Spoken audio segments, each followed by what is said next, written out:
সম্পর্ক। প্রথম প্রথম যখন আমরা প্রেম করতাম লাগতো কত মিষ্টি। এইভাবে প্রায় 5 বছর পর যখন বিয়ে হলো, ভাবলাম নতুন জীবনে হবে সৃষ্টি।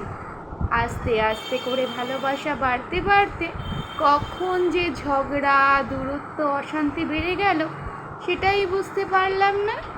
যেই মানুষটা ছিল তার আপন, সেই মানুষটাকেই দেখতে তার সহ্য হয় না। তাকে দেখলেই ইচ্ছে করে তাকে মারধর করতে, জ্বালা যন্ত্রণা দিতে। এটাই কি ভালোবাসা? এটাই কি আবেগ?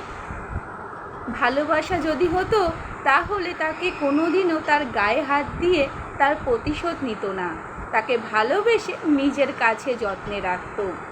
ভালোবাসা মানে শুধু দুদিনের খেলাঘর না, ভালোবাসা মানে হলো স্ত্রীকে সারা জীবন